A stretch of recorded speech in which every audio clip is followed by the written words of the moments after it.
کوئی بات نہیں شادا، ہم اس سے بھی زیادہ شور مچائیں تو وہ اب کچھ نہیں کہیں گے، ایک سے زیادہ بار تو وہ کوئی بات ہی نہیں کہا کرتے۔ اور کھیل پھر شروع ہو جاتا ہے، کبھی لکن مٹی، کبھی کھدو، کبھی لوڈو۔ لوڈو شادا کو بہت پسند تھی، اس لیے کہ یہ کھیل اس کے لیے نیا تھا۔ چنانچہ جب سے نجیب لوڈو لایا تھا، شادا اسی کھیل پر مصر ہوتی۔ مگر فریدہ، سعیدہ اور نجیب تینوں کو یہ پسند نہیں تھا، اس لیے کہ اس میں کوئی ہنگامہ برپا نہیں ہوتا، بس وہ جو چٹو سا ہوتا ہے اس میں پاسا ہلاتے اور پھینکتے رہو اور اپنی گوٹی آگے پیچھے کرتے رہو۔ شادا کھلی کھلی رنگت کی درمیان قد کی لڑکی تھی، اس کی عمر فریدہ جتنی ہوگی، مگر اس میں جوانی زیادہ نمایاں تھی، جیسے خود جوانی نے اپنی شوخیوں پر لال پینسل کے نشان لگا دیے، محض شرارت کے لیے۔ ورنہ فریدہ اور سعیدہ میں تو وہ تمام رنگ، وہ تمام لکیریں، وہ تمام قوسیں موجود تھیں جو اس عمر کی لڑکیوں میں ہوتی ہیں۔ لیکن فریدہ، سعیدہ اور شادا جب پاس کھڑی ہوتی تو شادا کی جوانی زیر لب کچھ گنگناتی معلوم ہوتی۔ کھلی کھلی رنگت، پریشان بال اور دھڑکتا ہوا دوپٹہ جو کس کر اس نے اپنے سینے اور کمر کے ارد گرد باندھا ہوتا، ایسی ناک جس کے نتھنے گویا ہوا میں انجانی خوشبو میں ڈھونڈنے کے لیے کانپ رہے ہیں، کان ایسے جو ذرا سی آہٹ پر چونک کر سننے کے لیے تیار ہو۔ چہرے کے خد و خال میں کوئی خوبی نہیں تھی، اگر کوئی عیب گننے لگتا تو بڑی آسانی سے گن سکتا تھا، صرف اسی صورت میں اگر اس کا چہرہ اس کے جسم سے الگ کر کے رکھ دیا جاتا، مگر ایسا کیا جانا ناممکن تھا، اس لیے کہ اس کے چہرے اور اس کے بقایا جسم کا چولی دامن کا ساتھ تھا۔ جس طرح چولی علیحدہ کرنے پر جسم کے آثار اس میں باقی رہ جاتے ہیں، اسی طرح اس کے چہرے پر بھی رہ جاتے اور اس کو پھر اس کی سالمیت ہی میں دیکھنا پڑتا۔ شادا بے حد پھرتیلی تھی، صبح آتی اور یوں منٹا منٹی میں اپنا کام ختم کر کے یہ جا وہ جا۔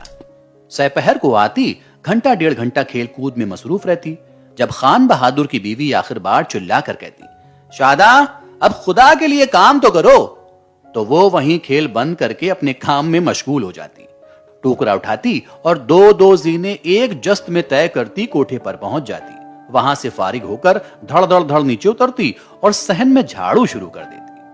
اس کے ہاتھ میں پھرتی اور صفائی دونوں چیزیں تھیں۔ خان بہادر اور اس کی بیوی فرخندہ کو صفائی کا بہت خیال تھا، لیکن مجال ہے جو شادا نے کبھی ان کو شکایت کا موقع دیا ہو۔ یہی وجہ ہے کہ وہ اس کے کھیل کود پر معترض نہیں ہوتے تھے، یوں بھی وہ اس کو پیار کی نظروں سے دیکھتے تھے۔ روشن خیال تھے، اس لیے چھوت چھات ان کے نزدیک بالکل فضول تھی۔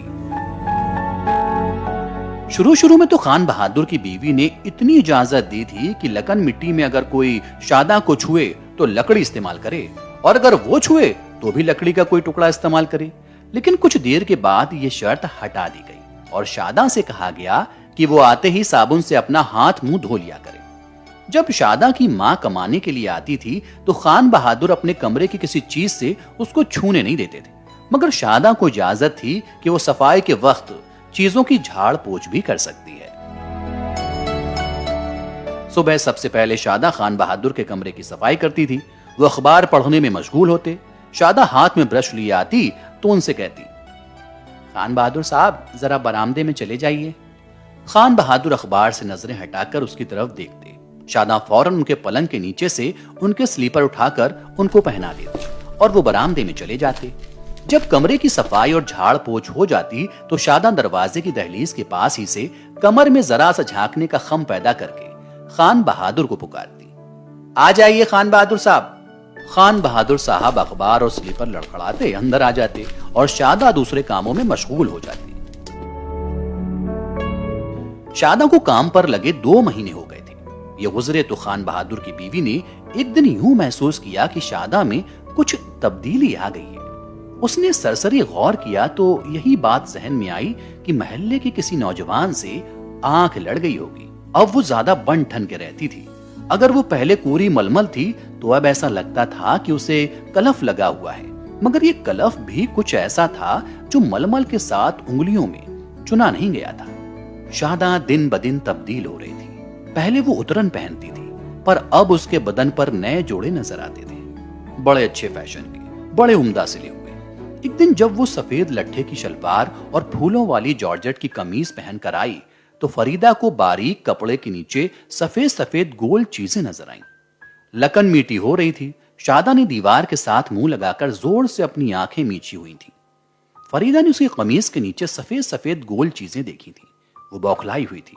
جب شادہ نے پکارا، چھپ گئے، تو فریدہ نے سعیدہ کو بازو سے پکڑا اور گھسیٹ کر ایک کمرے میں لے گئی اور دھڑکتے ہوئے دل سے اس کے کان میں کہا، سعیدہ، تم نے دیکھا اس نے کیا پہنا ہوا تھا؟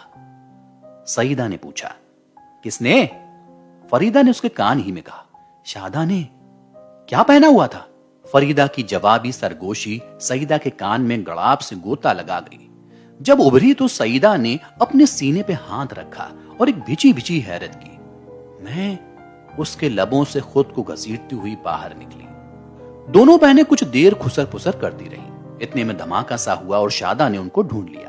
اس پر سعیدہ اور فریدہ کی طرف سے قاعدے کے مطابق چیخم دہاڑ ہونا چاہیے، مگر وہ چپ رہیں۔ شادہ کی خوشی کی مزید چیخیں اس کے حلق میں رک گئیں۔ فریدہ اور سعیدہ کمرے کے اندھیرے کونے میں کچھ سہمی سہمی کھڑی تھی۔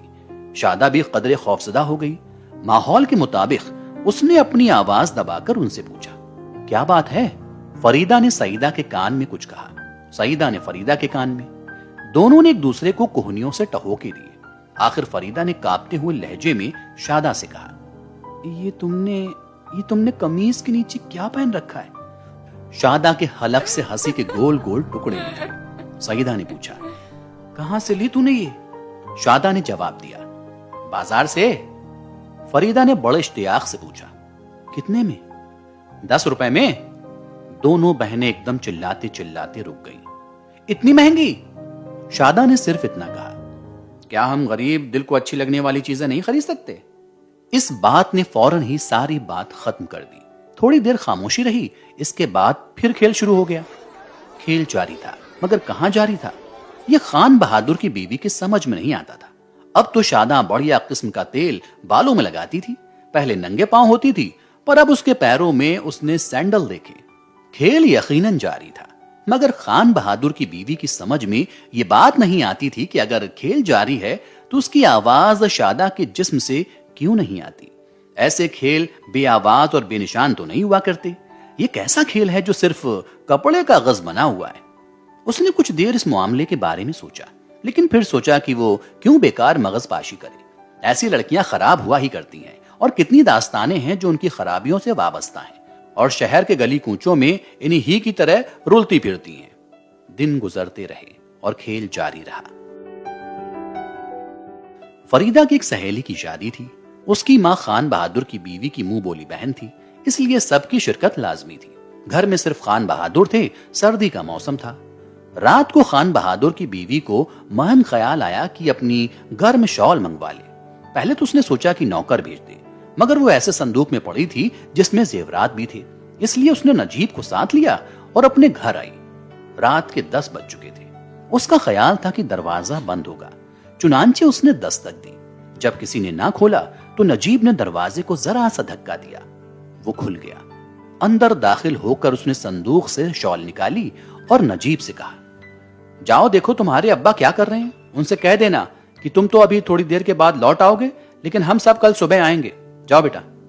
صندوق میں چیزیں کرینے سے رکھ کر وہ تالا لگا رہی تھی کہ نجیب واپس آیا اور کہنے لگا، ابا جی تو اپنے کمرے میں نہیں ہیں۔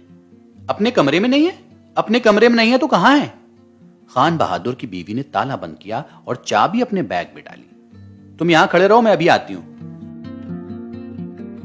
یہ کہہ کر وہ اپنے شوہر کے کمرے میں گئی، جو کہ خالی تھا مگر بتی جل رہی تھی۔ بستر پر سے چادر غائب تھی، فرش دھلا ہوا تھا۔ ایک عجیب قسم کی بو کمرے میں بسی ہوئی تھی۔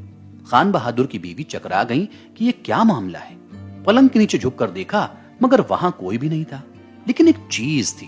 اس نے رینگ کر اسے پکڑا اور باہر نکل کر دیکھا۔ خان بہادر کی موٹی مسواک تھی۔ اتنے میں آہٹ ہوئی۔ خان بہادر کی بیوی نے مسواک چھپا لی۔ خان بہادر اندر داخل ہوئے اور ان کے ساتھ ہی مٹی کے تیل کی بو۔ ان کا رنگ زرد تھا، جیسے سارا لہو نچڑ چکا ہے۔ کانپتی ہوئی آواز میں خان بہادر نے اپنی بیوی سے پوچھا، تم یہاں کیا کر رہی ہو؟ کچھ نہیں، شال لینے آئی تھی، میں نے سوچا آپ کو دیکھتی چلوں۔ جاؤ۔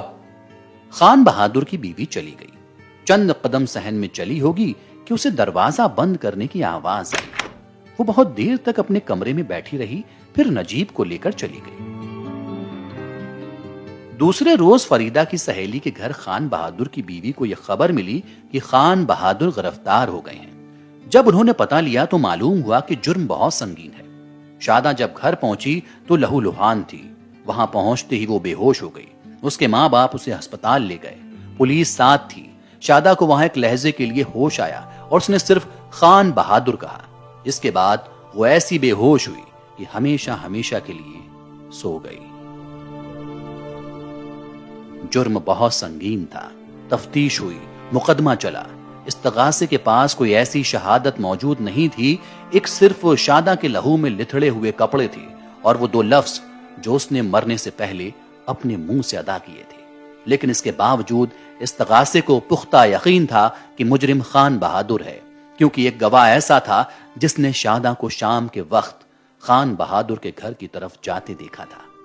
صفائی کے گواہ صرف 2 تھے، خان بہادر کی بیوی اور ایک ڈاکٹر۔ ڈاکٹر نے کہا کہ خان بہادر اس قابل ہی نہیں کہ وہ کسی عورت سے ایسا رشتہ قائم کر سکے۔ شادہ کا تو سوال ہی پیدا نہیں ہوتا کہ وہ نابالغ تھی۔ اس کی بیوی نے اس کی تصدیق کی۔ خان بہادر محمد اسلم خان بری ہو گئے۔ مقدمے میں انہیں بہت کوفت اٹھانی پڑی۔ بری ہو کر جب گھر آئے تو ان کی زندگی کے معمول میں کوئی فرق نہ آیا، ایک صرف انہوں نے مسواک کا استعمال چھوڑ دیا۔